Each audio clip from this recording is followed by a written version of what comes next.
It's 7:30 Eastern time, and I really want to respect everyone's time. So I want to welcome you all again to this call tonight. Thank you, Kate, for helping with that.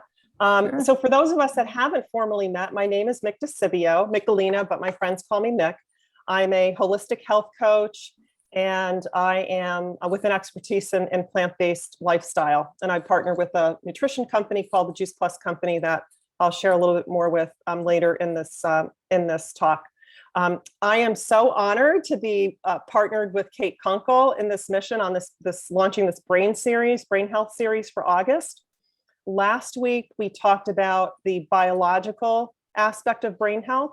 We'll be talking about the 4 pillars of brain health, the first being by the biological, which we touched on last week. And if anyone missed that and would like the recording, please feel free to reach out and we'll be happy to send you the recording. Tonight, we're going to talk about the psychological aspect of brain health. And so, Kate, if I can, I'd love to turn it over to you, have you share just your quick story again, just so people that are not familiar hear a little bit about your story and how you came into your work, which is amazing. And Sure. I'm really excited for what we have planned tonight. So thank you. Thank you, Michelina, for making this possible. You've done all the background work and set all this up. And I'm so happy to meet all of you and be here with you. As she said, my name is Kate Kunkel. I'm a Amen licensed brain health trainer. I'm the author of a book called Don't Let the Memories Fade, which is all about preventing dementia and creating a healthier, more vibrant future, because everything that we do depends on our brains. Without a good brain, basically, life is hard. So my training has taught me that there are 4 basic pillars of brain health. As mentioned, we have the biological, the psychological, the social, and the spiritual. And so each week this month, we're going to be talking about one of those. And tonight it's about the psychological. But show of hands, anybody who was here last week and got the 1-page miracle? Did anybody here do the 1-page miracle? Jacqueline, Edie. So that's all about making goals. And if you feel comfortable and if you would like to share one of the goals that came to you as you did the 1-page miracle. Jacqueline, do you want to do that?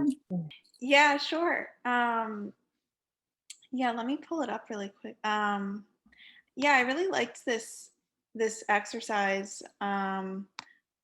For one of my my goals for myself, I said I currently just did the health coaching training program with IIN, and I'm working on a website right now. So one of my goals I set for myself was just to have fun with my website, allow my creative aspect to come through, because I do love being creative and I think it's a good outlet in order to do that. So that was my short-term goal I set.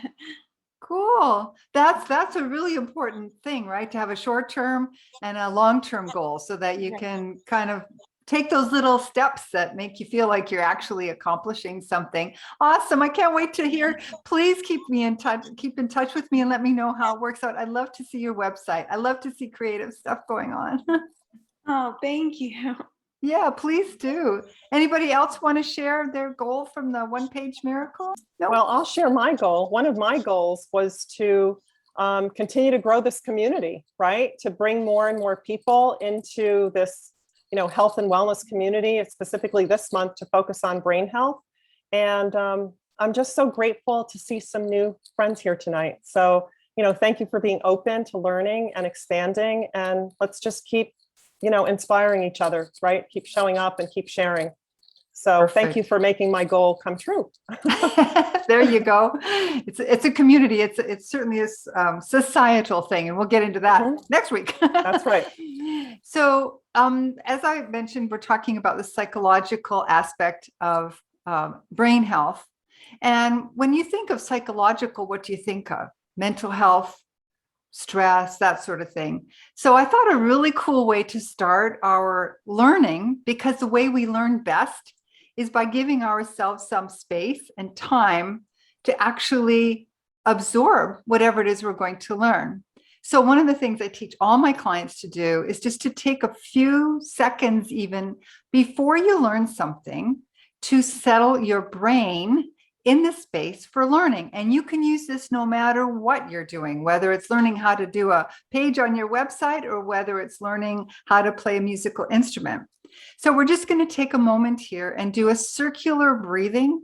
We're going to do 3 rounds, and we're going to inhale to 7, hold for 7, exhale for 7, and hold for 7. We're just going to do that 3 times because that puts us in a place of learning and remembering, which is so important for brain health. So nice exhale. And now we're going to breathe in for 7. Hold 2, 3, 4, 5, 6, 7. Exhale.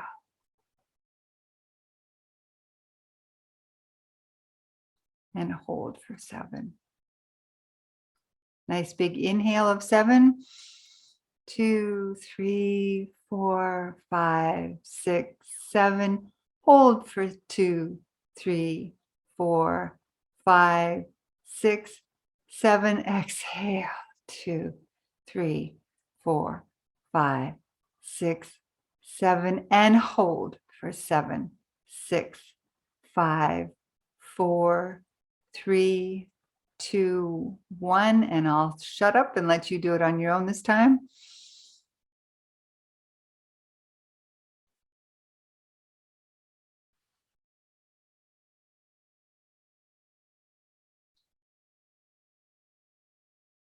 There, you should be in a nice place for learning. And this is something else you can learn or you can use when you're even feeling a little stressed or anxious. It's a really powerful method for de-stressing and to, of course, support your brain. I feel calmer already, Kate. Good. That's important. And, and when you're calm, you learn better, you remember more. Absolutely. So I'd like you to think about, now I'm going to uncalm you. I'd like you to think about what you've been feeling for the last 18 months or so. If you're like many of us, you're probably struggling a little bit with things. Most people are, even if we're in good health, even if we don't have any particular problems, that the air around us, the energy around us seems to be a little tense.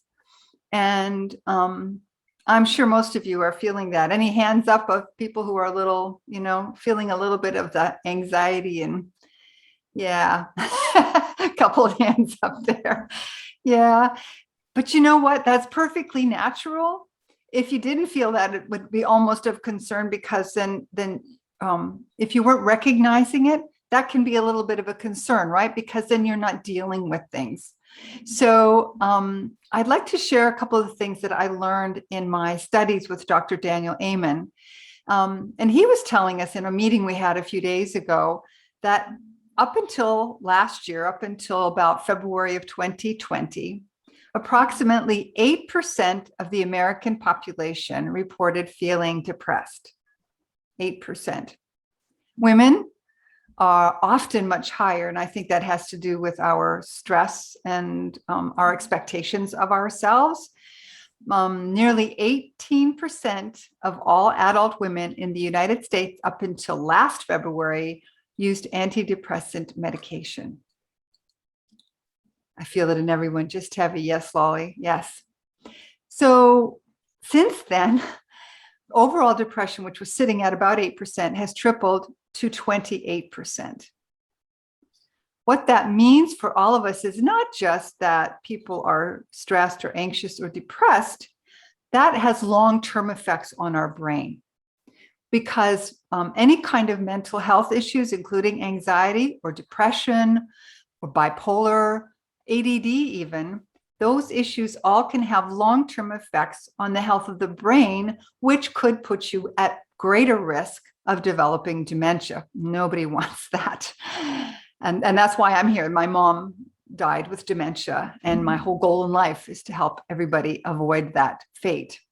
So we're going to talk about a way to get a couple of ways, but the one that I want to address tonight specifically is how to decrease the feelings of anxiety and improve our mood so that we don't suffer depression. Oh, Karen, I'm sorry to hear about that with your grandfather.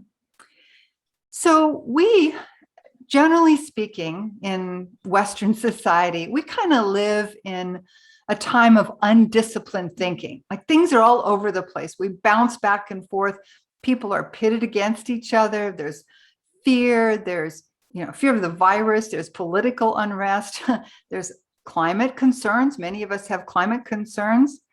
And if you're not good at managing your brain, those things can have a bigger impact on you. Like they can have a greater result of feeling the anxiety, feeling the depression. So what is one of the best ways to improve your odds of fighting this? Increasing your serotonin levels. And this is something, it's a very physical thing. We can measure it. We know that we can increase our serotonin levels in many ways. And serotonin is, of course, a hormone that's made mostly in the brain, and it's made by protein. The protein tryptophan helps it be made. But how do we get the tryptophan if we're eating plants, right? People say, oh, you have to have protein. But actually, protein, tryptophan, is not a great way to produce the serotonin because it can't get through to the brain that well on its own. Remember when we would always say we'd have turkey brain after Thanksgiving? That's the tryptophan kicking in and making us calm and sleepy, but it's not very efficient for creating serotonin. The best way to get it into our brains, vegetables and fruits, complex carbohydrates. But a lot of people, that we have this feeling when we're feeling sad or depressed or anxious, sugar is a fix, right? How many people have gone for sugar when you're feeling not so great? Whether it's ice cream or a chocolate bar or something sugary and sweet. Donuts, they're a common one. But those are really not good forms of carbohydrates to be helping with serotonin production. And they mess up so many other things, right? Weight and inflammation. Simple sugars like that are notorious for creating inflammation. We've talked about that. I think last week we even talked about it. So we want to steer clear of that. So complex carbohydrates will help us build the serotonin. That also makes us more adaptable to change. When our serotonin levels are up, we can pivot. We can deal with whatever happens to us in a better, more efficient way. Our brains, we can make better decisions and we can adapt. That's how humans managed to live this long, right? We adapted, and we were able to do that because our brains create serotonin. If we don't adapt, we die. We as a species cannot survive.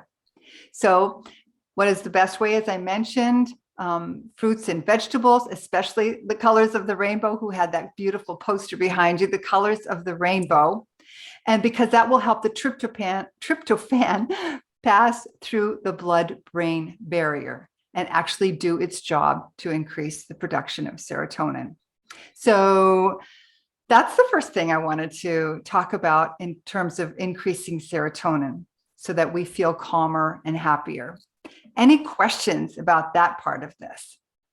Any hands up, comments? Well, there have been some great comments. In fact, Keely, if you don't mind sharing, I know you have some expertise, in this area too. So please feel free to unmic yourself and share, just to expand a little if you want on your comment, because I think it's a really good one. Hi.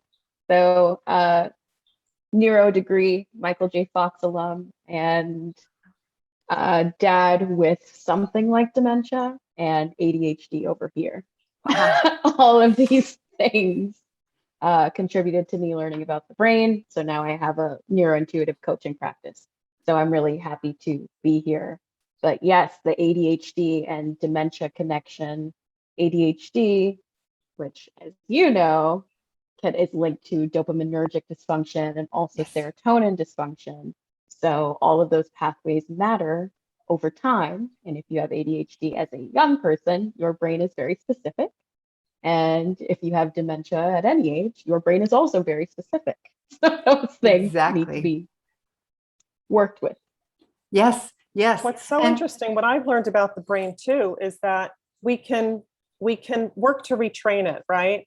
It's very, this idea of neuroplasticity, Yes. right? So I don't know if either one, maybe. It's real. Kate, It's yeah. absolutely real. Yeah, we can retrain. And that was where I was, you just perfect segue to get into how we fix that, because we, especially as we get a little bit older, we tend to sort of go into a pathway of what we do for a living, what we do, the way we think, the people we're around, you get into kind of a habit. So it's important to keep our brains moving and changing and adapting, because the more you learn, the more you're able to learn and remember, but also your brain itself becomes more robust. You have what's called cognitive reserve. So if you are learning and meeting new people and eating good foods and exercising, which is the one thing I really want to talk about with respect to serotonin, your brain becomes more pliable, and more neurons, more connections are made between the neurons, and you can actually grow some more neurons. We're not stuck with the brains we have. People say, "Oh, you're so important." Exactly, you're not stuck. People with it. act like 25 is a death sentence with your brain. It's really not. That's an excellent point, Keely, because our brains do not fully form until we're about 25. That's why, and the insurance companies know this, that's why they have insurance rates higher when you're driving a car until you're 25, because you make more mistakes. We make silly decisions when we're younger, right? Because our brains, we don't have the whole prefrontal cortex isn't developed. There are so many things that aren't going on yet. But just because your brain's fully formed doesn't mean it's stuck, right? Exactly. We can still do so much to grow and change and overcome things, because many people have traumas in their life right now. Good heavens, I don't even want to think about what the poor kids are going to grow up with. They're going to have some issues that we are all going to have to help them deal with, because with nutrition, with training, with psychological support, we're all going to be called upon to help people deal with the ramifications of what's going on right now. But the good thing is it can change. I've seen images of brains from Dr. Amen. I saw a lady whose brain looked like a sponge from dementia. And her neurologist had said, go on home, to her husband, said, just take her on home, make her comfortable. And her husband said, no, I don't think so.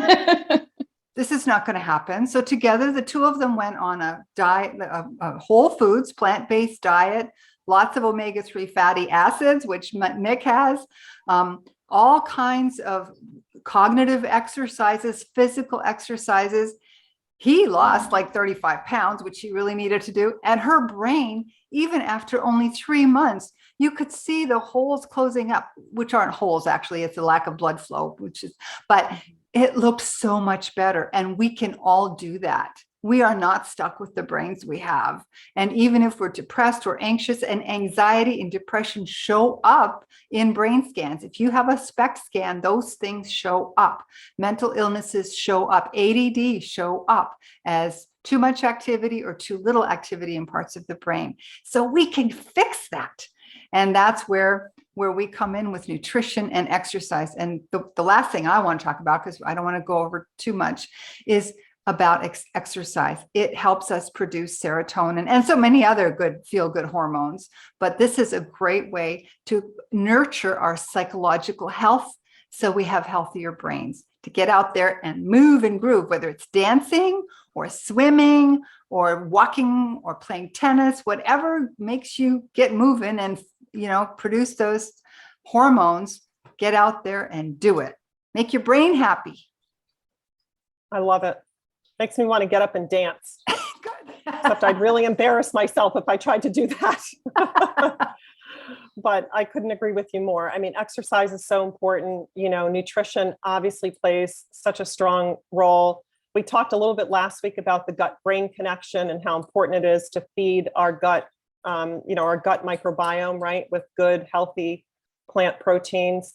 And we know that plants are anti-inflammatory. So I'm just curious to know how many of you, if you don't mind dropping maybe in the chat, how many servings of fruits and vegetables are you eating every single day? What is your number that consistently you're getting every single day? And it's also important to think not just about the servings, which would be about, say, the size of your fist, an average fist, but what kind of variety. So in other words, are you eating, 7 servings, but they're all of the same food, or just 2 or 3 foods, or, think about variety as well. Just, take a minute to kind of I have to share think about something. what you're doing. Yeah, please I go have to ahead. share. I had such fun last week after our talk. I thought, I'm going to challenge myself and see how much I can get into one day. So at one meal, it was a stir fry, but I had 18 different colorful fruits and vegetables. I just went in the fridge and grabbed everything I could find and mixed it all up with turmeric and curry and others like ginger, anti-inflammatory spices, and just, it was so delicious. Yeah, that's so good. And even the colors to me are really just stimulating and satisfying. Today I was running a little bit behind. I didn't quite have a dinner plan, but I always have eggs on hand, organic eggs.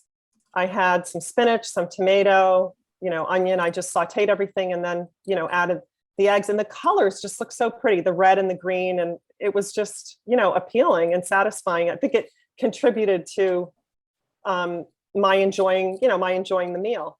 Yes. So, color. Right. Yeah, it really is. So thank you. So it looks like, for the most part, this is a pretty good bunch, right?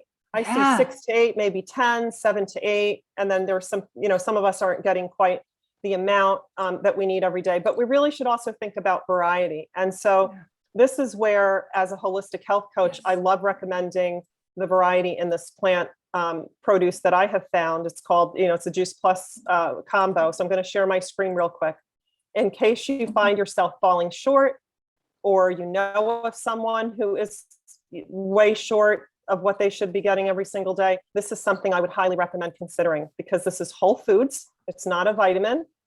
So when these foods are vine ripened, they are picked from the vine within 24 to 48 hours. They are crushed and dried. So all the food powders go into capsules. It's a really simple concept.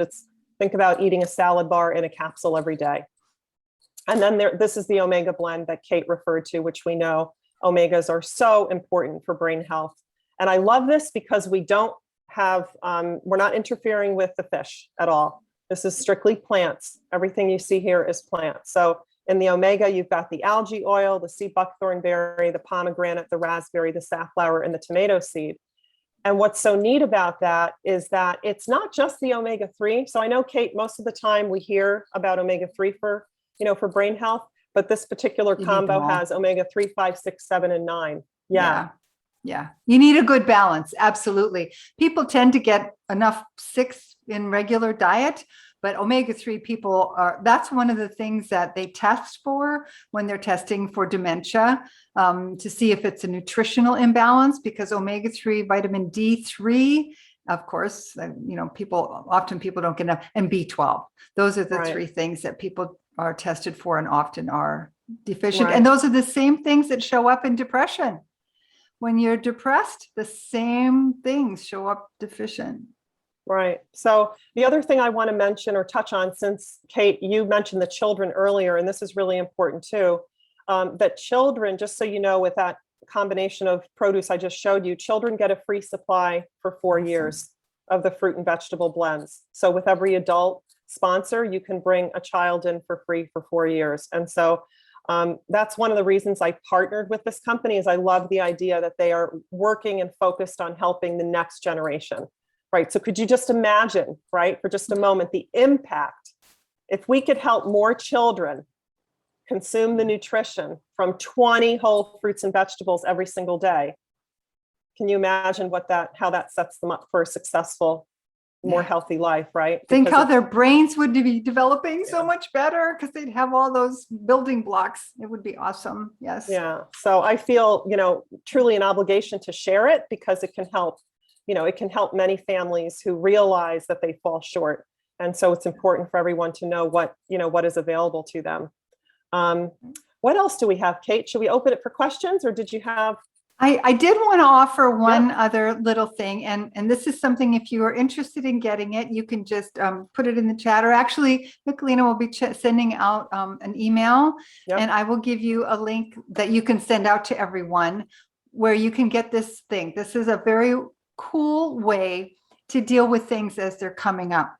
Dr. Amen has a book about killing the ants. He has a whole funny story about it, but he calls automatic negative thoughts ants. And so we have a technique to kill these ants. And I have a handout that I would be happy to send to anybody who wants it. There's an image and there's a whole little plan and you can identify, I'll make sure you get it. You can identify what's getting to you. So there's the all or nothing ant, there's the blame ant, there's all these different kinds of ants. And when you recognize where your brain is going when you're upset, then this is a great way to deal with it. And I give you a little exercise as well that you can do. We don't really have the time to go through all that now, but I would love to pass it on. So I'll make sure that Nick has the link so you can get it. I love that. It's such a great exercise. I've read the book. I think that whole ant exercise is so important because it gets you to think about that story or that default negative statement that you go to that isn't really necessarily true, but it can cause your mood to tank, right? So again, if you just become aware and you start addressing it, then you can make, the lasting change. So, so we're at 7:57. We have just a couple minutes left, but I'd love to invite any of you really to unmute yourselves. Please feel free to share or ask questions. We're here. This is really for you to help all of you. So please feel free to unmute. Keely, awesome. I think you know what I'll do. I'll just give it to you and you can send it out in the email so everybody can get it because it looks like everybody's interested. Yeah, absolutely. Anyone who RSVP'd, and received the link for tonight's call will receive it. Yeah. Hi, Michaela. Hi, Denise. How are you? I'm good. It's good to have you back. Yes. As a little bit, my internet was a little bit slow, but I heard a good part of it. But one of the questions I wanted to ask, because sometimes, like 2 evenings ago, I was just drained from work. I do exercise, and I pretty much, I would say, I do the right things because I've had, anxiety because of just life in itself and raising a family and stuff. But sometimes, I just can't shut down my mind, and then it becomes so it's like a domino effect with the not shutting down.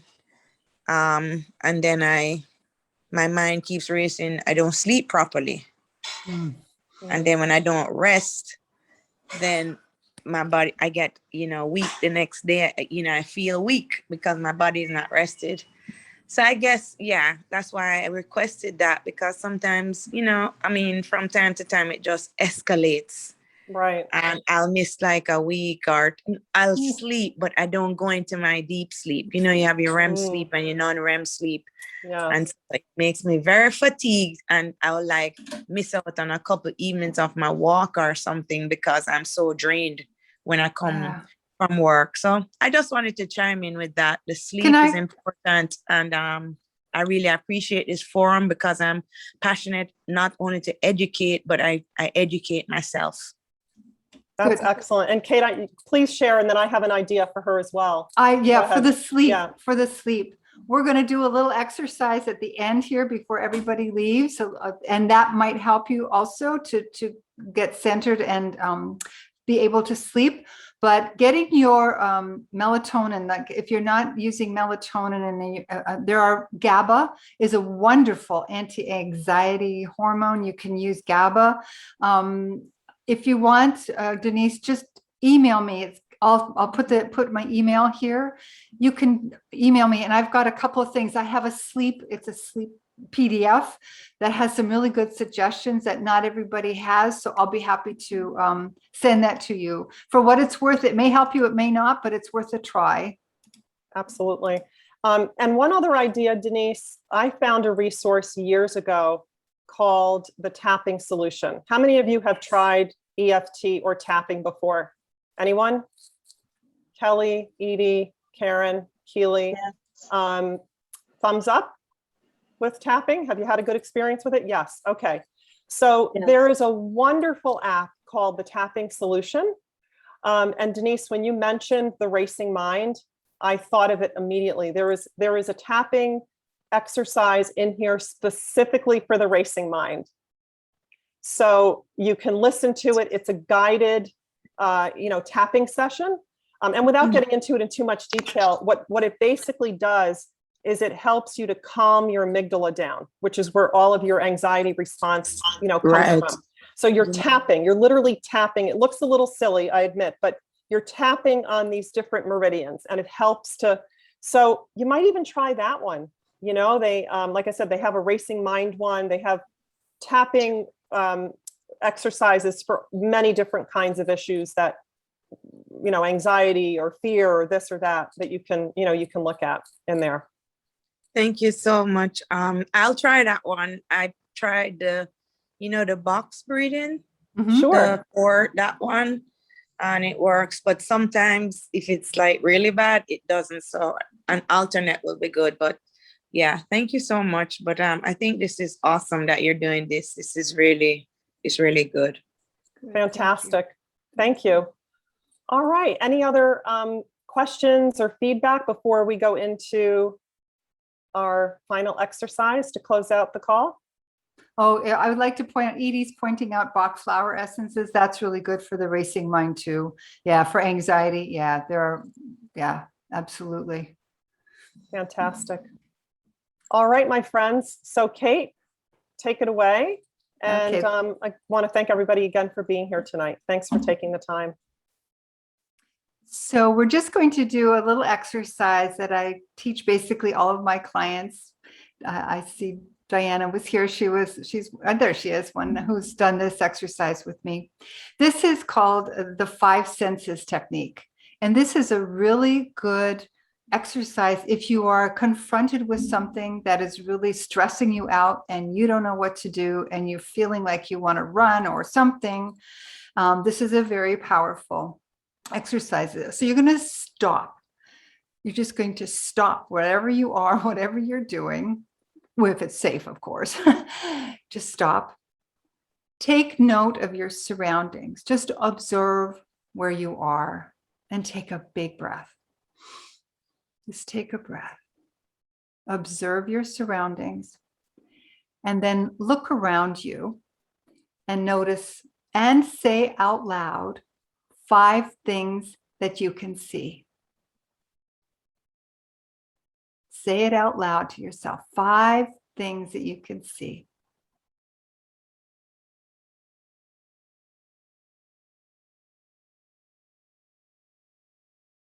And then 4 things that you can touch. It can be your hair, it can be anything. 4 things, and name them. Say what they are. Yeah. Book. And then 3 things that you can smell. I'm sorry, 3 things you can hear. 3 things you can hear. Name them out loud. Could be your computer, could be traffic, could be your own heartbeat. And 2 things you can smell. What can you smell? I bet you Michelina smells that beautiful ozone from the plants. I can smell the ocean. And then 1 thing you can taste, even if you're not tasting it now, the memory of that 1 thing, or even your own saliva, 1 thing you can taste. Now, take another deep breath. Bet you couldn't think of anything else while you were doing that, could you? You were focused on your 5 senses. That puts us in a mindful state where it is our bodies, our brains, everything just calms right down. And then you can proceed. Yeah. It's just so amazing how that works. It really is. You know, it's incredible. I mean, we have so many tools at our disposal. It's just a matter of being really truly mindful and using them, you know, making the time and using them. And just So- remembering them. Yeah, like when panic hits, just try to, when you make it something that you use on a daily basis, then it becomes habit and it will come to you when you need it. That's a really good point. It's building it into your daily routine and making it a habit. I think that's, you know, that's so important. For me, I start my day with meditation, you know, some sort of a exercise, and I like to end my day that way as well. So that's wonderful. Kate, thank you so much for tonight's session. We are look forward to seeing everybody again next Wednesday, same time. We will be talking about the social aspect, correct, of brain health. Yes, absolutely. Then, and as I said, if you RSVP'd, if you registered for this call tonight, you'll be getting an email with the information that Kate mentioned earlier. So I want to thank you all again, and I hope you have a really good night. Thanks for showing up. Unmute and say bye. Have a good night. Thank you. All right, thank you so Get my much. hair done. Thank you. Thank you. That was Bye, so everyone. great. I took Great 2 job. pages of Bye. notes. Oh, good. 2 pages of notes. That's great.